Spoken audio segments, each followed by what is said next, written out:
जय हिंद दोस्तों, मेरे चैनल डिफेंस डिस्कशन में आप सभी का स्वागत है। आई होप आप सभी ठीक होंगे।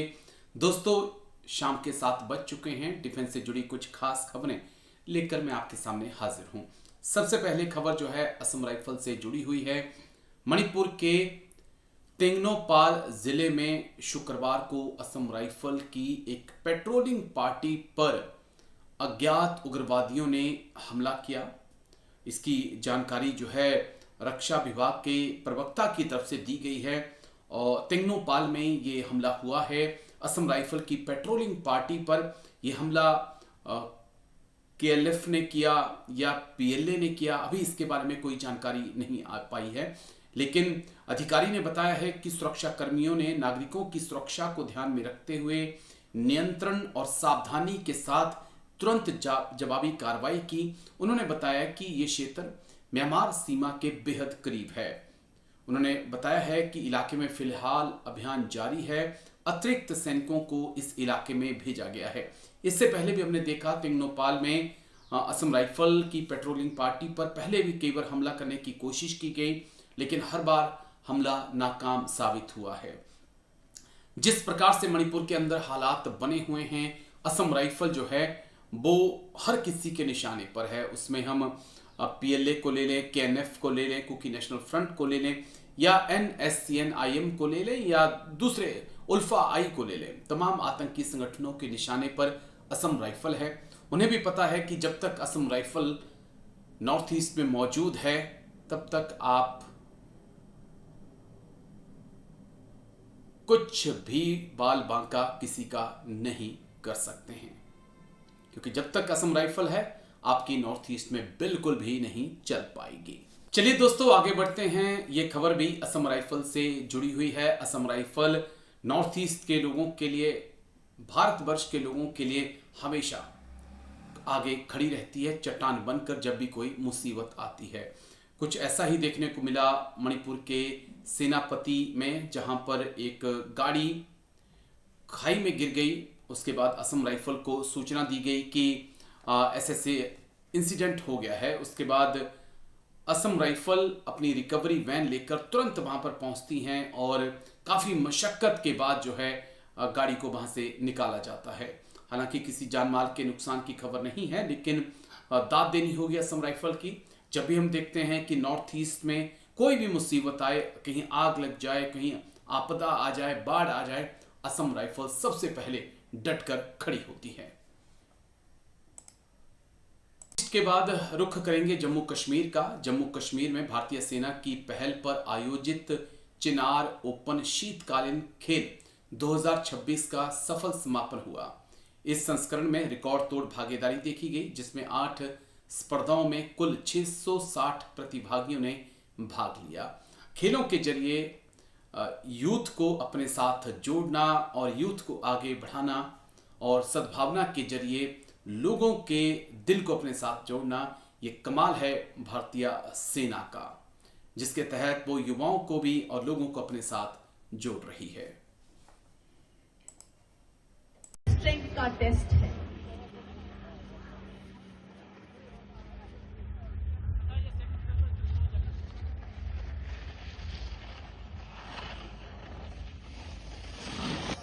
Snowboard girls, attention please. Snowboard girls चादर पर snowboarding boy.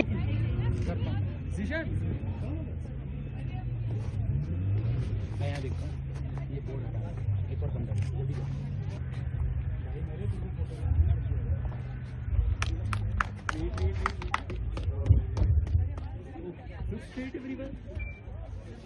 One. Hold. Thank you.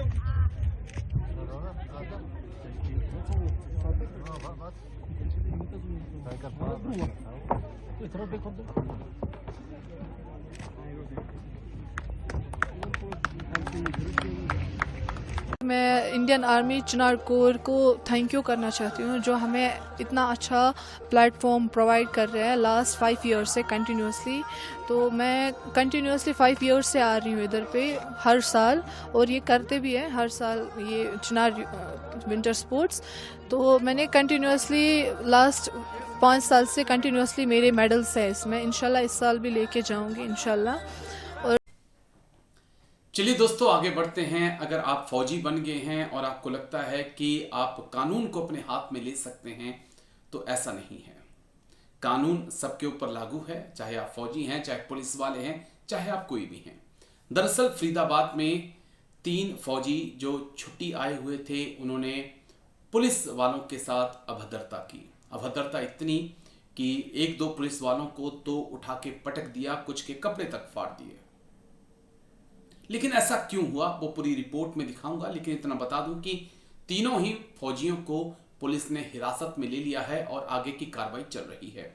अगर आप भी फौजी भाई हैं मेरी तरह, तो प्लीज कानून को अपना काम करने दें, कानून के तरीके से चलें, कानून को अपने हाथ में ना लें।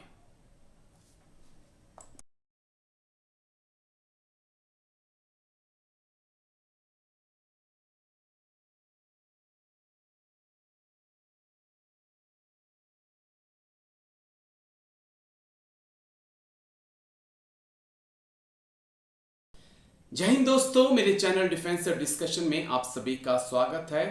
अब दोस्तों, दिल्ली से सटे फरीदाबाद में एक साथ 3 फौजियों को गिरफ्तार किया है। पुलिस ने गिरफ्तारी की है और पूरा मामला जो है वो चौंकाने वाला है। ऐसा क्यों हुआ कि एक साथ हरियाणा की फरीदाबाद पुलिस ने 3 फौजियों को गिरफ्तार किया? ये तस्वीरें जो आपने देखी, ये तस्वीरें दरअसल हरियाणा के फरीदाबाद के भुपानी गांव की हैं, जहां पर पुलिस पार्टी पर कुछ लोगों ने हमला किया था, मारपीट की थी, पुलिस वालों की वर्दी तक फाड़ दी थी, और तो और एक पुलिस वाले को तो जमीन पर पटक दिया था। और अब पुलिस ने कार्रवाई करते हुए 3 आरोपियों को गिरफ्तार किया है। गिरफ्तार आरोपियों की पहचान रोहताश उर्फ तोता, रोहित उर्फ भोला और आकाश उर्फ लीलू के तौर पे हुई है। पुलिस ने बताया कि तीनों आरोपी फौज में सिपाही हैं, छुट्टी पर गांव आए हुए थे। इनमें से रोहतास उर्फ तोता और रोहित उर्फ भोला सके भाई हैं, जबकि आकाश उर्फ लीलू उनके चाचा का बेटा है। घटना की जानकारी देते हुए पुलिस ने बताया कि 18 फरवरी की रात एक महिला ने भुपानी थाने पहुंचकर अपने पड़ोसियों के खिलाफ मारपीट के शिकायत दर्ज कराई। महिला ने बताया कि उसका पूरा परिवार एक शादी में गया हुआ था। इसी दौरान उसके पति राजपाल से पुरानी रंजिश रखने वाले उसके पड़ोसी ने कई लोगों के साथ मिलकर हमला कर दिया। पुलिस के मुताबिक, महिला के मुताबिक, इस रंजिश के चलते रोहतास, आकाश, रोहित, ओमवती, महावीरी और अन्य लोग लाठी डंडों और फरसे के साथ उनके घर पहुंचे और मारपीट शुरू कर दी गई। शिकायत मिलते ही थाना भुपानी की पुलिस टीम मौके पर पहुंची। पुलिस द्वारा पूछताछ की कार्रवाई के दौरान आरोपी पक्ष के घर से कुछ पुरुष और महिलाएं लाठी डंडों के साथ बाहर निकले और पुलिस पार्टी पर हमला कर दिया, जिसकी वजह से न केवल पुलिस कर्मचारियों को चोटें आईं, बल्कि सरकारी कार्य में भी बाधा उत्पन्न हुई। इस दौरान हमलावरों ने सब इंस्पेक्टर देशराज, हवलदार पंकज और एसपीओ नरेंद्र की वर्दी तक फाड़ डाली। घटना के बाद उप निरीक्षक देशराज की शिकायत पर इस घटना को लेकर आरोपियों के खिलाफ थाना भुपानी में संबंधित धाराओं में मामला दर्ज किया गया और उसके बाद तुरंत कार्रवाई करते हुए एक्स्ट्रा फोर्स बुलाई गई। रोहताश, आकाश और रोहित को गिरफ्तार किया गया और तीनों ही फौजी हैं। तीनों ही घर आए हुए थे और छुट्टी लेकर, और पुलिस के साथ इनका झगड़ा हो गया।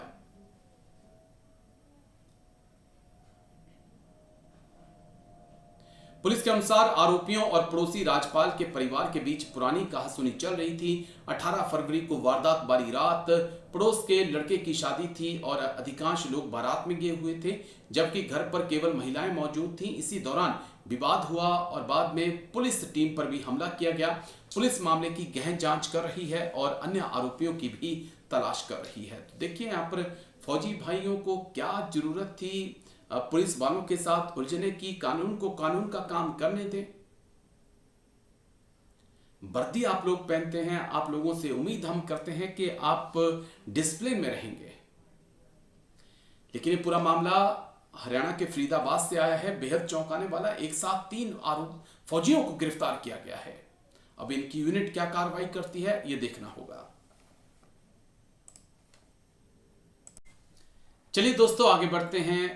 एक वीडियो बहुत ज्यादा वायरल हो रहा है सोशल मीडिया पर, जहां पर एक फौजी भाई हमारे दारू पीकर जो है शराब पीकर जो है ट्रेन में बैठ जाते हैं ऊंचाहार एक्सप्रेस में, और वहां पर मौजूद सवारियों के साथ बदतमीजी करते हैं, गाली गलौज करते हैं। उसके बाद इसकी सूचना जो है पुलिस को दी जाती है। पुलिस आरपीएफ जो है वो ट्रेन में आती है और फौजी को उतार लेती है। ड्रेस में है, नाइक का रैंक लगा हुआ है, हो सकता है कि टेम्परेरी ड्यूटी जा रहे हो, लेकिन शराब पीने की क्या जरूरत है, वो भी दिन में, वो भी सफर के दौरान। हो सकता है कोई आपका आई कार्ड, आपका सामान चुरा कर ले जाए। आप अपनी यूनिट में जाइए, अपनी डेस्टिनेशंस में जाइए, वहां जाकर आप पी लीजिए जितनी पीनी है, कौन मना कर रहा है आपको। लेकिन ट्रेन के अंदर दारू पीकर आपको तो आरपीएफ ने उतार लिया, लेकिन पूरे समाज में जो है फौजियों की इज्जत पे एक धब्बा लग गया कि फौजी शराब पीते हैं और इस प्रकार का व्यवहार करते हैं। तो प्लीज इस प्रकार के कांडों से जरूर बचिए। मुंबई से ये समय मैं ऊंचाहार एक्सप्रेस में चल रहा हूँ। इसमें लेडीज हैं और कुछ लोग हैं। यहाँ पे एक आर्मी मैन है, गाली बक के बात कर रहे हैं। यहाँ पे थोड़ा आरपीएफ भेजिए। यहाँ पे आप मेरा फोन नहीं छू सकते हैं, आप तरीके से रहिए। आप नशे में हैं, ऊपर से आप बदतमीजी कर रहे हैं। लेडीज नहीं दिख रही, इतनी गंदी गंदी गाली बक रहे हैं आप। एक मिनट सर, एक मिनट, आपको मैं भेजा। जय हिंद दोस्तों, मेरे चैनल डिफेंस डिस्कशन में आप सभी का स्वागत है। आई होप आप सभी ठीक होंगे। दोस्तों आपने जो अभी तस्वीरें देखी, ये पूरा वीडियो भी मैं आपको दिखाऊंगा, लेकिन इसके बारे में पहले जान लीजिए। दरअसल ये ऊंचाहार एक्सप्रेस जो कि चंडीगढ़ से इलाहाबाद के बीच में चलती है, वहां से आई हैं, जहां पर एक फौजी दारू पीकर जो है ऊंचाहार एक्सप्रेस में चढ़ जाता है और वो लोगों के साथ दुर्व्यवहार करता है, गाली गलौज करता है। लोग उसको समझाते हैं, वो वर्दी में है। सबसे बड़ी बात कि वो वर्दी में है, दारू उसने पी रखी है, लेकिन उसके बाद वो दूसरे लोगों के साथ, यात्रियों के साथ जो है दुर्व्यवहार कर रहा है, गाली गलौज कर रहा है। इसे कब तक सही ठहराया जा सकता है? बिल्कुल नहीं ठहराया जा सकता। उसके बाद वहां पर सहयात्री जो है कंप्लेंट करते हैं, फिर जीआरपी आती है। जीआरपी पहले तो उसको समझाने की कोशिश करती है, लेकिन उसके बाद भी वो फौजी उनके साथ तू तड़ाक करता है और कहता है कि मैं फौजी हूं, मैंने वर्दी पहन रखी है, मैं ये कर दूंगा, मैं वो कर दूंगा। उसके बाद जीआरपी खबर है कि उसे उतार देती है एक रेलवे स्टेशन पे, और उसके बाद जो उसके खिलाफ कानूनी कार्रवाई की जाती है। तो ये वीडियो जो है सामने आया है। हम सभी यात्रा करते हैं। हम सब ने जब फौज में रहे तो कभी अरुणाचल प्रदेश से, कभी जम्मू कश्मीर से हम लोग छुट्टी जाते हैं, ट्रेन में जाते हैं। लेकिन दारू भी आपको मिलती है, 4 बोतल 8 बोतल जब आप घर जाते हैं, अपना कोटा लेकर जाते हैं। लेकिन क्या वो दारू पीकर ट्रेन में हंगामा करना जरूरी है? इस पूरे वीडियो को देखिए आप और फिर कमेंट्स करके अपनी राय दीजिए। और ऐसे फौजियों के खिलाफ तो यूनिट को भी कार्रवाई करनी चाहिए, क्योंकि आप पूरी सेना की इमेज खराब कर रहे हैं, क्योंकि आपने वर्दी पहन रखी है, उस पे इंडियन आर्मी लिखा हुआ है। मुंबई से ये समय मैं ऊंचाहार एक्सप्रेस में चल रहा हूँ। इसमें लेडीज हैं और कुछ लोग हैं। यहाँ पे एक आर्मी मैन है, गाली बक के बात कर रहे हैं। यहाँ पे थोड़ा आरपीएफ भेजिए। यहाँ पे आप मेरा फोन नहीं छू सकते हैं, आप तरीके से रहिए। आप नशे में हैं, ऊपर से आप बदतमीजी कर रहे हैं। लेडीज नहीं दिख रही, इतनी गंदी गंदी गाली बक रहे हैं आप। एक मिनट सर, एक मिनट, आपको मैं भेज रहा हूँ, रिकॉर्डिंग भेज रहा हूँ। परीक्षक हूँ, एक फैमिली बैठी है, यहाँ पे गाली बक रहे हैं। इनको बोलने के बाद ये अकड़ दिखा रहे हैं। गाली कितनी गंदी, मैं फोन सीनियर डीएसपी को कर रहा हूँ, गाली बक रहा है। आपने कोई कैमरा में गाली दिया हो? नहीं ले रहे, आराम आप तो शर्म कर रहे हैं, तो उसके आप बैठ जाओ आराम से।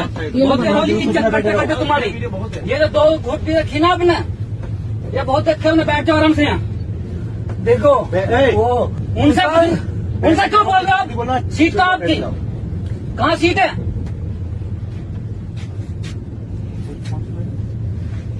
आप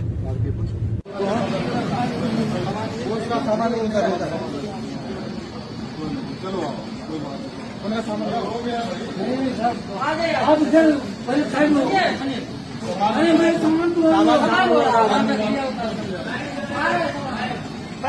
सर जय हिंद। रणजीत कुमार तिवारी सर जय हिंद, बहुत बहुत शुक्रिया समय देने के लिए, थैंक यू। नमस्कार सर। थैंक यू, शुक्रिया शुक्रिया, बहुत बहुत शुक्रिया, आपका समय दिया आपने। दरअसल 8वां वेतन आयोग आ रहा है और एमएसपी को लेकर बहुत ज्यादा चर्चाएं हैं। कहा जा रहा है कि जो इंडियन आर्मी के जवान हैं उनकी एमएसपी बढ़कर 12,000, जेसीओ साहिबान की 18,000 और अफसर की लगभग 30,000 हो जाएगी और होने में फर्क है, लेकिन चर्चाएं बहुत तेज हैं। तो इस बीच असम राइफल के कुछ भाइयों का मेरे पास कॉल आया, मैसेज आया, सर की हमारी बात को उठाइए क्योंकि हमें एमएसपी नहीं मिलती है और हमारे ऊपर जो कमान करते हैं अधिकारी उनको एमएसपी मिलती है, उसी ऑपरेशन में वो जाते हैं, उसी ऑपरेशन में हम जाते हैं, उन्हें एमएसपी है लेकिन हमें एमएसपी नहीं है। तो मैंने सोचा रंजीत कुमार तिवारी सर से समझूं कि ये क्या झोल है एमएसपी का सर, क्या वाकई में एमएसपी असम राइफल के जवानों को नहीं मिलती है? क्योंकि शुरुआत में जहां तक मुझे याद है दूसरे तीसरे पे कमीशन तक तो शायद सब वो चीजें मिलती थी असम राइफल के जवानों को जो इंडियन आर्मी के जवानों को मिलती थी सर। हाँ सर, बिल्कुल सही कहा आपने। थर्ड पे कमीशन तक असम राइफल पर्सन को वो सारी चीजें मिलती थी जो इंडियन आर्मी को उस वक्त लागू थी, लेकिन ये फोर्थ पे कमीशन से चेंज हो गया और बदस्तूर आज भी जारी है। अब रही बात एमएसपी की, तो सर अभी आपने देखा कि एमएनएस को भी एमएसपी मिलता है, जो कि एक मेरे नजरिए से उनकी ड्यूटी मिलिट्री ड्यूटी नहीं मानी जाएगी। एक वो नॉर्मल नर्सिंग ड्यूटी कर रही है, वो कहीं उनके लाइफ को थ्रेट नहीं है, कहीं वो अपना बुलेट प्रूफ हेलमेट और पर्सनल वेपन के साथ जंगल में टेररिस्ट का सामना नहीं कर रही है, वो हॉस्पिटल्स में ड्यूटी कर रही है, उनको मिलिट्री सर्विस पे मिल सकता है। तो फिर एआर पर्सन को क्यों नहीं, असम राइफल के जेसीओज और जवानों को क्यों नहीं? तो सर ये सोचने वाली बात है और ये तो सरकार को सोचना चाहिए और जो भी मतलब हमें कमांड कर रहे हैं उनको भी सोचना चाहिए कि ये हमारा हक है, क्योंकि कहीं ना कहीं तो हम आर्मी के अंडर ही काम कर रहे हैं, आर्मी के लिए ही काम कर रहे हैं। हम जो भी ऑपरेशंस करते हैं उसका सारा क्रेडिट तो आर्मी को ही जाता है, वो ऑपरेशन भी तो आर्मी के ही नाम पे शो होता है। तो एक तरफ जो ऑफिसर हमें कमांड कर रहे हैं उनको मिलिट्री सर्विस पे मिल रहा है और जो हमारे पीवीओआर है, पर्सनल बिलो ऑफिसर रैंक, सिपाही से लेकर सूबेदार मेजर तक, उनको तो ये मिल नहीं रहा। तो कहीं ना कहीं हमारे मोरल को तो सर इफेक्ट करता है। लेकिन सवाल तो ये है ना कि एक पहल लेफ्टिनेंट जनरल विकास लखेड़ा सर की तरफ से की गई, अरेवा ने इस मुद्दे को उठाया, मैंने अपने यूट्यूब पर कई बार बात की और कई मेरे जैसे जो यूट्यूबर भाई हैं असम राइफल से जुड़े हुए हैं उन्होंने भी इस मुद्दे को उठाया कि सेना मेडल असम राइफल को वापस मिलना चाहिए। और एक लंबे प्रयास के बाद, 2 साल के बाद जो है, जब ये आवाज सरकार के कानों तक पहुंची तो ये सेना मेडल फिर से मिलना शुरू हुआ। तो एकजुट होकर असम राइफल के जवानों को, अफसरों को, अरेवा को और मेरे जैसे छोटे मोटे जर्नलिस्ट को जो है वो ये बात उठानी होगी ताकि सरकार तक ये बात पहुंचे कि असम राइफल के जवान भी वही काम करते हैं जो काम इंडियन आर्मी के जवान करते हैं, इसलिए वो एमएसपी डिजर्व करते हैं। आप 2 प्रकार के सैनिक नहीं बना सकते हैं सर बिल्कुल सही बात है। ये जो सेना मेडल बंद कर दिया गया था असम राइफल्स के जवानों के लिए, ऑफिसर को तो मिल ही रहा था, जवानों के लिए बंद कर दिया गया था, ये अपने आप में एक बहुत बड़ा गलत कदम था और इससे जवानों का मोरल इफेक्ट हो रहा था। सभी ने इसके लिए आवाज उठाया, नायर साहब ने आवाज उठाया, अरेवा संगठन ने आवाज उठाया, आपने आवाज उठाया, मैंने उठाया, सभी ने आवाज उठाया और वो हमें मिला भी। और ये हमें मिला, इसके पीछे हमारे जो डीजी साहब हैं, हमारे जो अभी के डीजी साहब है लखेड़ा साहब, वो भी बधाई के पात्र हैं, क्योंकि वो अगर उनका एक पॉजिटिव एटीट्यूड नहीं होता तो शायद हमें मिलने में दिक्कतें आती। तो वो तो इसके लिए बधाई के पात्र है ही है। लेकिन अब कितना अच्छा होता कि अगर हमें एमएसपी भी मिल जाता, हमारे जो ओल्ड पेंशन की जगह पे हमारे जवानों को जो न्यू पेंशन मिल रहा है वो एनपीएस खत्म होके ओपीएस मिल जाता, जो एक्स सर्विसमैन है उनको ओआरओपी मिल जाती। इसके लिए तो आपको आवाज उठानी होगी, हमें मिल जाए तो फिर कोई दिक्कत नहीं। देखिए वो आला अधिकारियों के हाथ में नहीं है जो सर्विंग है, ये तो आपको आवाज उठानी होगी, अरेवा को आवाज उठानी होगी, तब सरकार तक पहुंचेगी। इस मुद्दे पर मैं आता हूं, लेकिन से एमएसपी पर भी मुझे लगता है कि एकजुट होकर आवाज उठानी होगी। मेरा मानना है कि सरकार के कानों तक, डिफेंस मिनिस्ट्री तक एक बात पहुंचानी चाहिए और पहुंचनी चाहिए कि असम राइफल के जवान ये डिजर्व करते हैं, ये भी वही काम करते हैं जो आर्मी के जवान करते हैं। सर बिल्कुल सही कहा सर आपने कि हम भी वही काम कर रहे हैं, असम राइफल के जवान वही काम कर रहे हैं जो कि आर्मी कर रही है, बल्कि उनसे भी ज्यादा कर रहे हैं, क्योंकि हमेशा एक्टिव तौर पे वो फील्ड एरिया में ही रहते हैं, counter insurgency, counter terrorist operation कर रहे हैं। तो हमें तो ज्यादा नीड है इस चीज की, हमारा लाइफ तो सबसे ज्यादा खतरे में है, बट हमें नहीं मिल रहा। एमएनएस को मिल रहा है, बड़ी अच्छी बात है, हम उसकी प्रशंसा करते हैं। लेकिन जब सरकार एमएनएस को दे सकती है, मिलिट्री नर्सिंग सर्विस को, जो कि एक नर्सिंग ड्यूटी कर रहे हैं, तो फिर असम राइफल के जवानों को क्यों नहीं, जो कि एक देश की सुरक्षा में एक अपना अहम योगदान दे रहे हैं। दूसरी बात सर, अभी आपने देखा होगा एमएनएस को तो एमएसपी तो खैर पहले भी मिल रहा था, अभी भी मिलेगा, नए रेट से मिलेगा, एट पे कमीशन के रेट से। उनको एक सर्विसमैन का दर्जा भी मिल गया है एमएनएस को, जो कि अभी तक नहीं था। अब एमएनएस आर्मी, नेवी, एयरफोर्स के ऑफिसर, जेसीओ जवान की तरह वो एक्स सर्विसमैन है, लेकिन हम अभी भी एक्स सर्विसमैन नहीं है। कई चीजें हमें एक्स सर्विसमैन की मिलती है, बट अभी भी हमें एक्स सर्विसमैन में काउंट नहीं किया जाता है। लीगल तौर पे हम लोग अभी भी एक्स सर्विसमैन नहीं है, तो हमें भी एक्स सर्विसमैन मिलना चाहिए, हमें भी एमएसपी मिलनी चाहिए सर। चलिए, लेकिन वही है ना कि इसके लिए आवाज उठानी पड़ेगी। अरेवा ने जिस प्रकार से हाल ही में बिल्कुल सर, आवाज, और ये आवाज उठाने में जी जो भी हमारे वेटरन्स एसोसिएशन है वो तो आवाज उठा ही रहे हैं, लेकिन इस आवाज को उठाने में आप जैसे यूट्यूबर जर्नलिज्म का बहुत बड़ा हाथ है। आप लोगों के जरिए ही हमारी जो आवाज है सरकार तक पहुंचती है या सरकार के आला अधिकारियों तक पहुंचती है, और जब तक आवाज उठेगी नहीं तब तक तो कुछ होना जाना तो है नहीं। इसलिए सर आवाज उठाना जरूरी है, और हर व्यक्ति अपने अपने लेवल पे आवाज उठा सकता है, तरीका चाहे जो भी हो, बट ये होना चाहिए कि हम जो आवाज उठा रहे हैं, हमारा डिमांड जो है वो सही है, बट तरीके से उठाना है।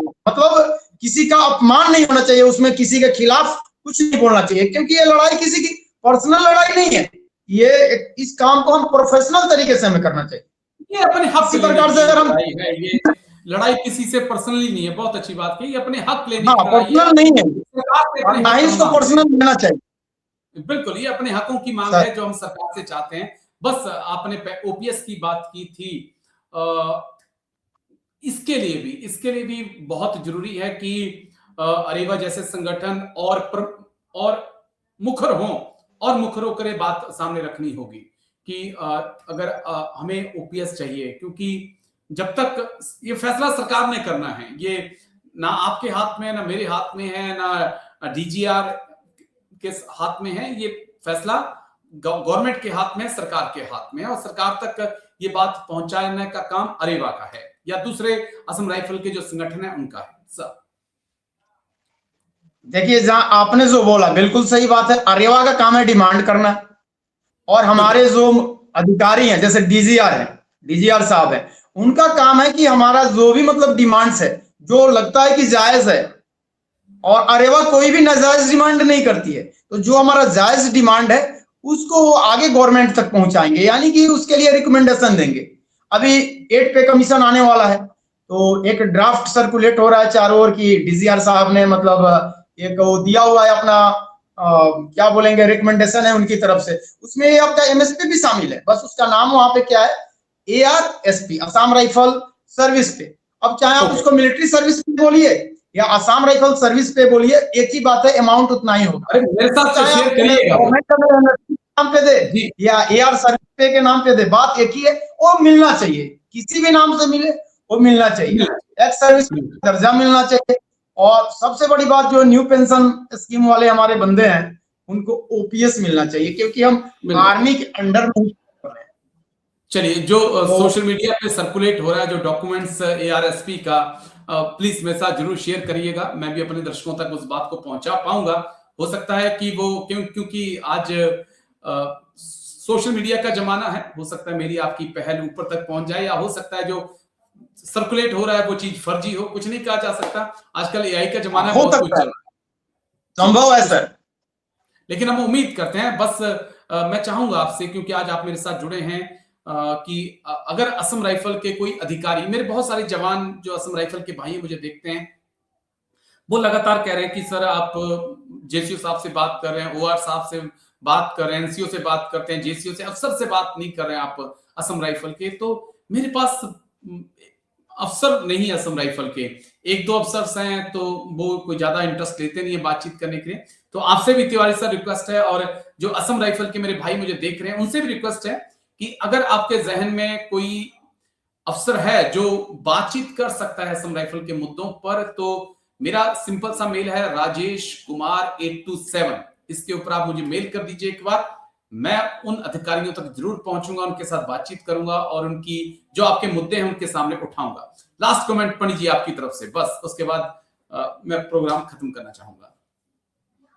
बिल्कुल सर, मेरा भी मतलब गुजारिश है कि जो भी हमारे असम राइफल के लोग हैं, जिस रैंक के भी हो, चाहे वो जेसीओज हो, एनसीओज हो या ऑफिसर साहिबान, सभी ने अपनी बातों को रखना है। आपके माध्यम से रखें, किसी और चैनल के माध्यम से रखें, लेकिन सोशल मीडिया में आके अपनी डिमांड्स, अपनी बातों को रखें, ताकि हमारा जो भी मैसेज है, जो भी डिमांड्स है, गवर्नमेंट तक पहुंचे और गवर्नमेंट उसके ऊपर एक्शन ले। ताकि ऐसा है ना सर कि जब तक हम बोलेंगे नहीं, जब तक अपनी समस्याओं को बताएंगे नहीं, तब तक हमारी समस्याएं बाहर नहीं आएंगी, कोई उसके ऊपर सुनवाई नहीं होती। ये कहावत है ना कि माँ तभी बच्चे को दूध पिलाती है जब बच्चा रोता है, तो रोना जरूरी है। तो हम रोएंगे या मैं इतना तो कोई जानेगा। अरेवा के सदस्यों से कि अगर आप जैसे उत्तर प्रदेश में हैं, बिहार में हैं, हिमाचल में, जहां पर भी हैं, आप एक टीम के तौर पर अपने सांसद से मिलिए, जो आपके बीजेपी के सांसद हैं या कांग्रेस के सांसद हैं, सपा के हैं, उनके सामने जाइए और अपनी मांग उनको सौंपिए कि ये हमारी समस्याएं हैं। क्योंकि ये बात आजकल वो वक्त भी है जब सत्ता पार्टी को ये महसूस होता है ना कि मेरा वोट बैंक खिसक सकता है या मेरा वोट बैंक बन सकता है, तो वो उन चीजों को ज्यादा तवज्जो दी जाती है। तो आई होप एक वो भी रास्ता है जिसपे चलने की जरूरत है। लेकिन शुक्रिया, बहुत बहुत शुक्रिया रंजीत कुमार तिवारी सर, आप आए और इस मुद्दे पर बातचीत की। आई होप कि 8वें वेतन आयोग में फिर से एमएसपी जो है असम राइफल में लौटेगा, तो शायद मुझे और आपको सबसे ज्यादा खुशी होगी। थैंक यू सर, जय हिंद, take care sir, thank you. नमस्कार Rajesh sir. Thank you sir. Sir जय हिंद, group captain UK Devnath sir, जय हिंद, बहुत बहुत शुक्रिया समय देने के लिए, थैंक यू सर। जय हिंद राजेश। थैंक यू सर, आपने समय दिया, शुक्रिया इसके लिए।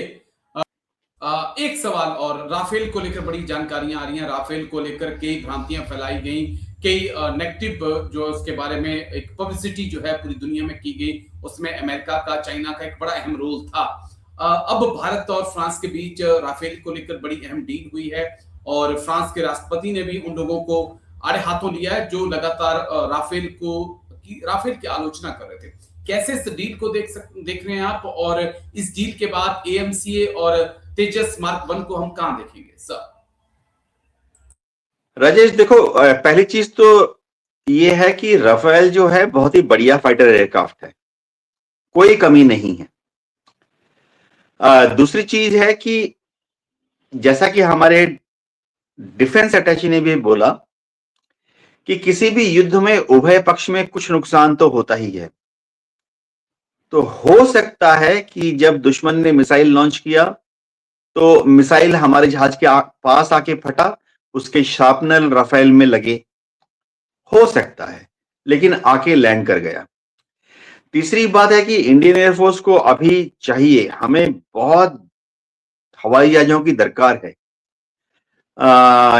42 फाइटर स्क्वाड्रन होने चाहिए, 27 फाइटर स्क्वाड्रन हैं, 27 हैं, 29 नहीं है बाय द वे।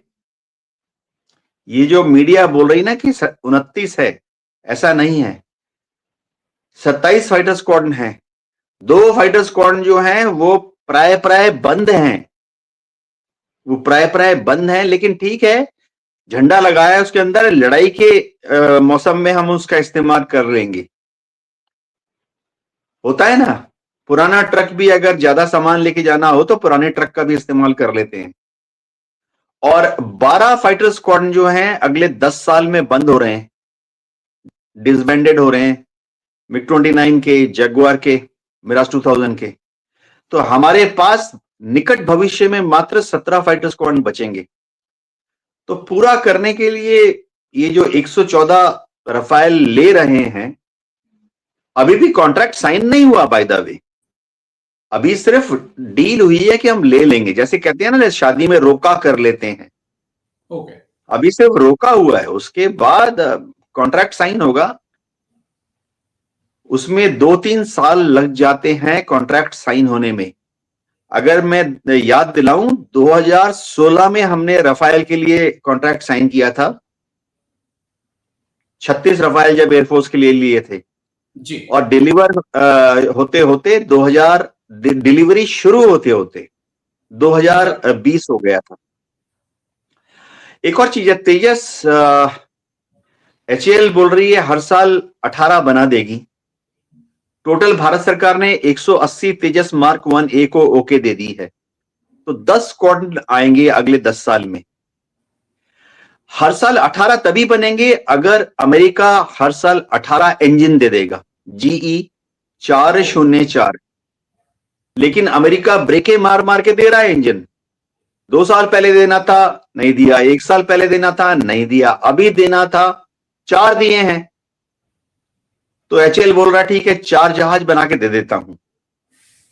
अगले 50 साल तक ये ड्रामा चलेगा, क्योंकि तेजस मार्क 1A अगले 50 साल तक एयरफोर्स में रहेगा, उसमें यही अमेरिकन इंजन रहेगा।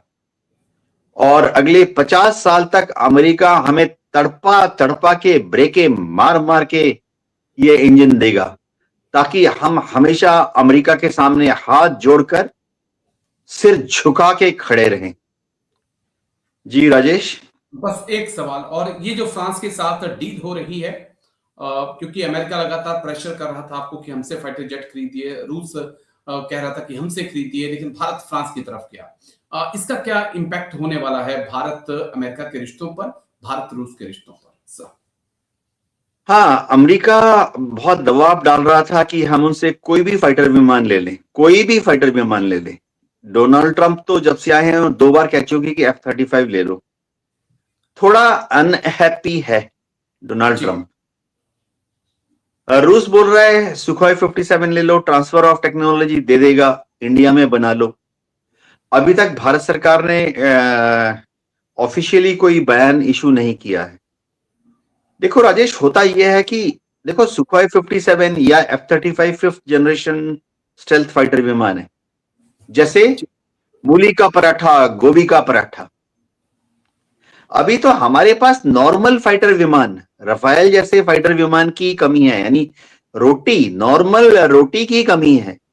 तो एयरफोर्स का पूरा दम इस वक्त लगाया कि भाई पहले ये 114 रोटियों के बारे में तो फाइनलाइज हो जाएं, उसके बाद में पराठा के बारे में सोचेंगे। जी चलिए, लेकिन जरूरी है कि पहले रोटियां मिलें और जल्द से जल्द मिलें, क्योंकि जो रोटी रखने वाली जो बर्तन है वो लगातार खाली होता जा रहा है। शुक्रिया, लेकिन आपका शुक्रिया group captain UK Devnath sir, दोनों ही मुद्दों पे आपने बात रखी, इसके लिए थैंक यू सर। जय हिंद, take care sir. Thank you sir.